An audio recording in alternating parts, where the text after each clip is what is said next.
Today we'll be going step by step through a Potty Sniffer remote pump install inside a vanity. Having a vanity next to a toilet is a common scenario, and in most cases the sink drain exhaust option is the easiest to install. The animation shows a power outlet inside the vanity, but for this video we're going to do a workaround that uses an existing outlet located above the vanity countertop. Before beginning, make sure that your tank water level is properly adjusted, about an inch below the top of the overflow pipe, and that the toilet is flushing and refilling properly. Remove the old refill tube from the tube clip and position the air intake shroud over the top of the overflow pipe. Note the water level on the side of the intake shroud and adjust the bottom of the vacuum relief tube to be slightly below the water level.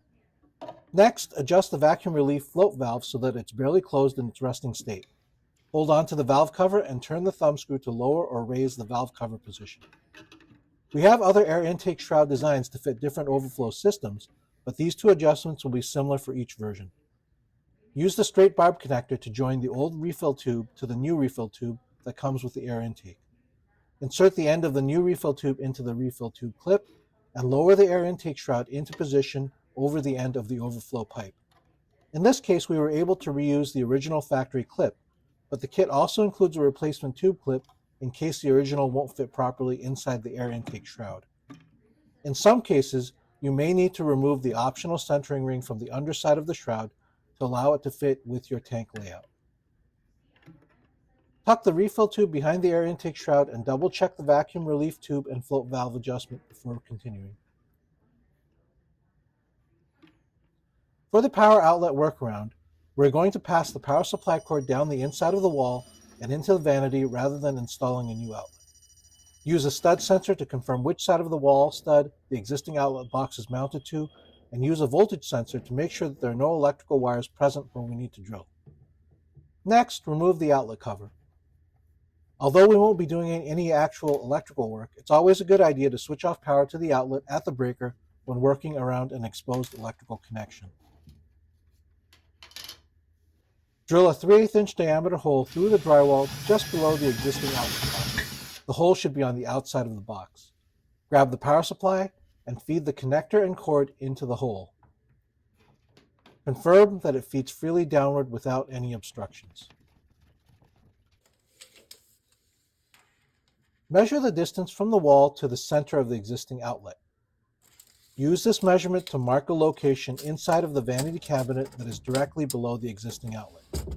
Set the height of this mark to where you would want an outlet to be in case you decide to install one in the future. Use a 1-inch spade bit or hole cutter bit to open up an access hole. Before drilling, you should pull the power supply cord back up the wall and out of the way to avoid accidentally damaging it. Drill through both the vanity side panel and the actual wall underneath it for the access hole.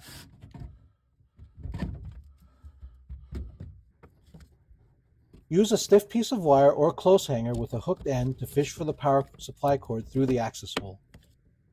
Leave a small length of cord for the power supply to hang from and reinstall the outlet cover on top of the cord.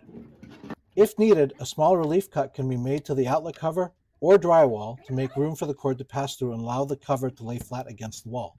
Plug in the power supply to complete the work.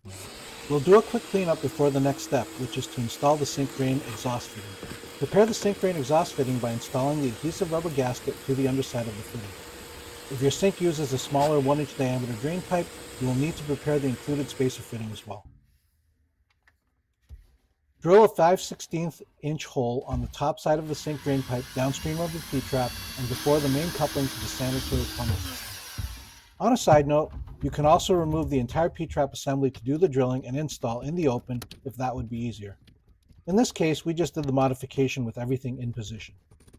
Use the same drill bit as a guide to help line up the fitting with the hole while installing the lower clamp of the saddle fitting. Include the spacer in the stack-up for 1-inch diameter drain pipes. The fitting will also flex to accommodate larger 1.5-inch diameter Schedule 40 drain pipes, which some of our Canadian customers may encounter. For access to the vanity, start by drilling a small pilot hole from the inside of the vanity at the lower back corner. Finish the hole from the outside using a 1/2-inch drill bit. This will allow for both the tubing and switch extension cable to fit through the same hole. Remove one of the electrical connectors from the switch extension cable using a mini screwdriver.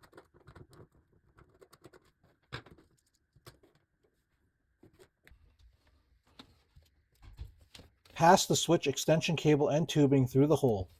Draw all of the excess cable and tubing into the vanity. Reattach the electrical connector using the color coding for reference. The exposed wire strands can be folded back over the end of each wire and then inserted into each screw terminal for tightening.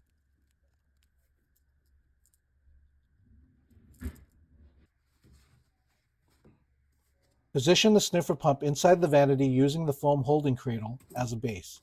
The foam reduces vibration noise from the pump being in direct contact with the vanity. Next, connect the switch extension cable and the power cable to the pump. Any excess cable can be coiled and stored away with the pump after we're all done. Tubing may be cut to length with a knife or a pair of sturdy scissors. The tubing ports of the sniffer pump are marked for air in and out. Connect the tubing coming from the toilet to air in and the tubing segment that will connect to the sink drain pipe to air out. Stow the pump to its final location and store the excess cable and tubing with the pump. If for some reason you need more cable or tubing, these are available at your local home improvement store. The tubing is standard flexible PVC, while the power cable is low voltage speaker wire, and the switch extension cable is the same as modular telephone cable. Next, connect the tubing from the pump to the sink drain pipe exhaust fitting. Going back to the toilet tank, insert the air exhaust tubing into the air intake shroud port to complete the tubing connections. Hang the button switch on the front of the tank and connect the switch to the switch extension cable. The connectors and excess cable can be stowed behind the toilet tank or secured to the air exhaust tube with zip ties to be kept inside of the tank. Position the tubing and switch cable to pass through the existing air vent cutout of the toilet tank before replacing the lid. Perform a few test flushes with the pump running. No water should be sucked into the sniffer pump during operation, and the tank should refill and shut off water normally. If your toilet tank doesn't have an air vent cutout, use the tank cover spacers included with the kit to create a small gap for the tubing and cable to pass through. To finish things up, replace the toilet tank lid, check the button hanger fit, and you're done. Check out our other how-to videos and gallery for more information and other install examples to help plan for your own sniffer system installation.